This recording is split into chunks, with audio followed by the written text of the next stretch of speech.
What's happening? Happy Halloween. I took a photograph for Halloween because due to the current situation in the world, I couldn't make the video that I wanted to make. So here's a photograph. What's happening? Okay, so I had an idea, right, for a shot. Very last minute, I decided to bring a load of crap to like a park. Let's get in here. So last year I made a video for Halloween, like my own Halloween video, the pumpkin video. I'll link it up there somewhere if I remember. And I thought it would be kind of cool to make a Halloween video every year. So I was busy planning this year's video, but it required a bunch of people. And just as I was organizing it, we went into another lockdown in Northern Ireland, and it just became very difficult to try. And I thought, I lost the enthusiasm to make it. And today I was sitting and I had this idea for a photo that I thought would be kind of funny. Say photograph, a digital image that I thought would be quite funny to create. Come down to this park to try and get like some of these orangey vibes, but I knew there was this big piece of space that I wanted to use for it. I felt like I wanted to create the image and do something for Halloween, and I thought I'd show you how I'm gonna make it. Yeah, I hope it works. Why not? In a nutshell, what I'm trying to create is a photo of me running away from a giant pumpkin. That's the idea. So I can have like big trees, so that the huge pumpkin looks like, so it has something to scale it to. So you'd be like, fuck, those trees are big. That must be a big pumpkin. That's the idea. Tripod like here somewhere. Doing on a Sony A7 III 16mm wide lens from Sigma. I think that's gonna be fine there.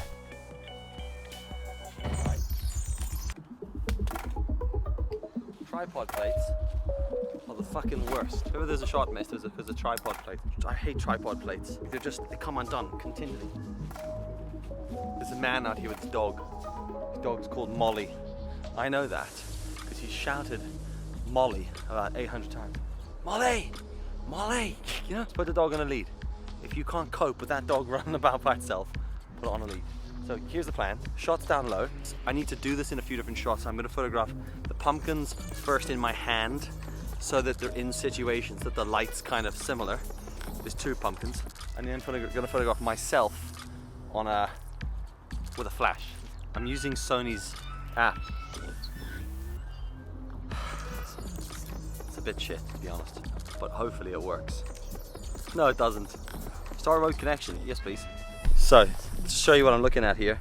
So there's the shot without the flash, and then that's the detail we're working with the flash, but I need it to be more like that there. Okay, so I need to shoot a shot of me running from like here, right? And I'm gonna be like looking back into that space, like this.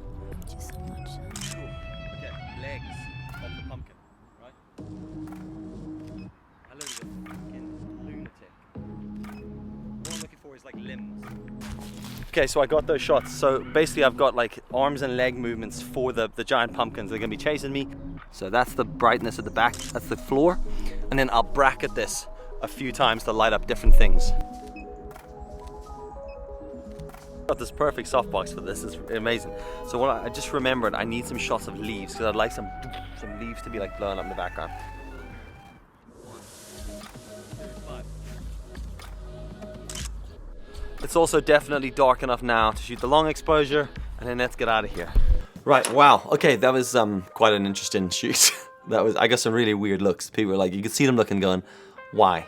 What is this idiot doing in this forest with these lights? But it was fun. I got a bunch of stuff there, so it's a funny one because I had an idea of the end photograph that I wanted, but I had no idea really how I was gonna piece it together. I was just like, well, if I can shoot these photos, I'll just piece them together in Photoshop and we'll find a way to get it.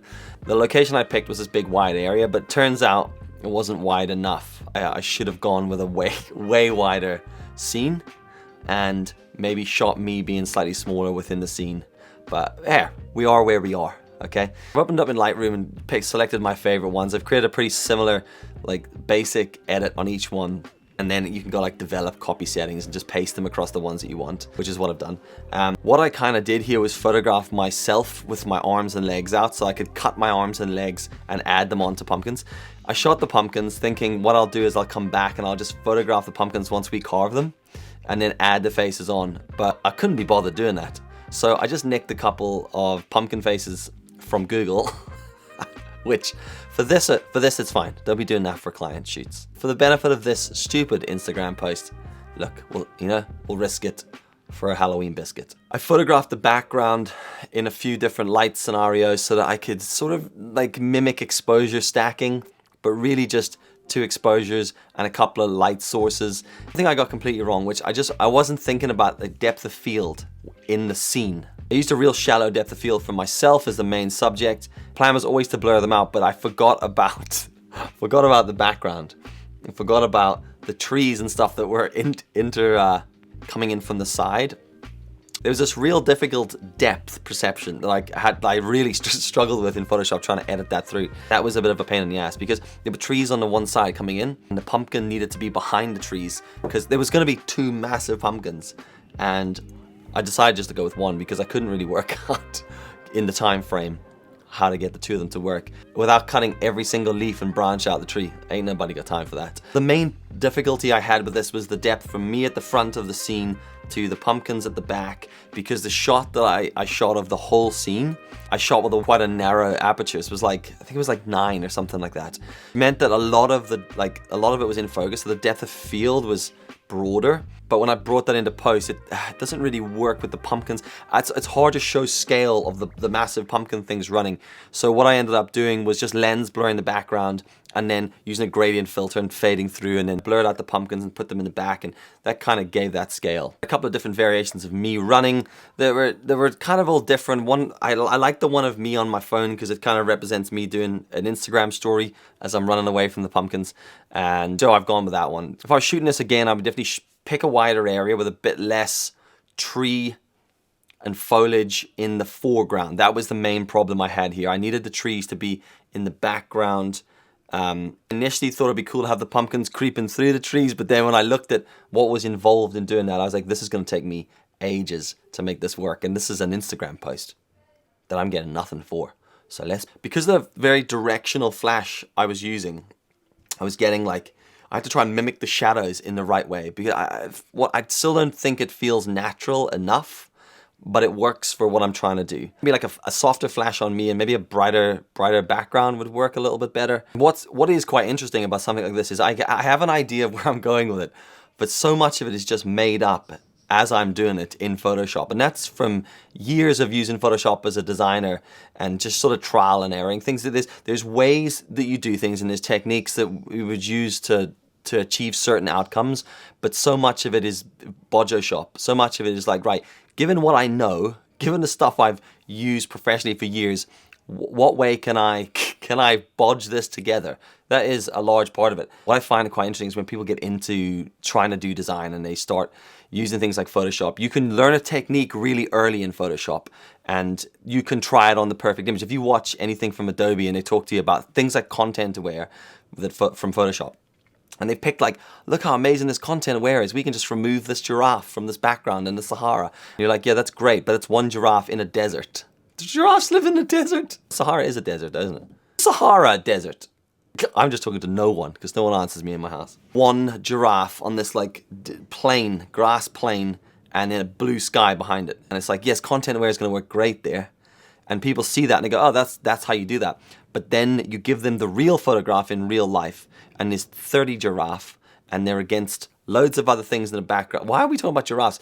You give someone a real photograph, and basically there's way more stuff going on, there's way more detail, way more information, and then when you hit select content aware, it just shits all over your image, and you're like, oh, it didn't work the way I saw on Adobe's website. You're like, yep, because they're doing it to the perfect image. And that is, I think, where the skill and expertise of using it, the experience comes in, knowing not only the way things are done, but how you alter it, how you change it, how you can do other things. So it really is a lot of problem solving, and that is the beauty of design and image creation. There's so many different ways to do it, and there's so many different techniques that you can use and bring together, and there's also so much bodging that goes into it. And I have sat with some pretty experienced people over the years, and there's a lot of bodging. That's the art.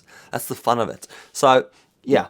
Once you've done that, I just created a 1080 by 1350, which is the vertical post you'll see on Instagram, so you can get the most out of your real estate. Drag the image into that. Then I added a couple of little bits on top of that just to darken it and bring it in. Really, I'm using that vignette and those sort of gradient fades to hide the bits that I didn't really do right. So, but I think it works well. Airdropped it to my phone, and we are You know, where we are with that. Is it perfect? Not really, no. Could I have done it differently? Absolutely yes. Did I have fun doing it? Yes, and that's the main thing. The amount of times I have found myself just quitting something like a video that I've actually had a lot of fun making, just because it's not perfect. And it's like, do you know what, like, the point of this is I had fun doing it. It was a bit of a laugh, learned a few things, worked out the next time I need to do that. Or maybe I need to do that. Maybe a client wants somebody running away from a giant pumpkin in the future, and now I know what not to do. For anyone who cares about time scale there, that took me about an hour and a half to shoot all those photos and about an hour and a half to edit that together, that photograph, you know? Add another 20 minutes on to edit this video, you know? 3-4 hours. So a lot of effort for an Instagram post. I hope you enjoyed it. I hope maybe you learned something, maybe it inspired you, maybe you just know not to bother. You know, it's a lot of effort for an Instagram photograph. Oh, happy Halloween. That was the point. That was the whole point. It was happy Halloween. It was a Halloween video that didn't happen, so I made this photograph, which is what I should have said at the beginning of the video. Dill, insert this bit into the beginning of the video. What's happening? Happy Halloween. I took a photograph for Halloween because due to the current situation in the world, I couldn't make the video that I wanted to make. So here's a photograph. That'll do. Right, thanks for watching, and catch you in the next one. Jeez Louise. Jeez Louise, this place is a shit.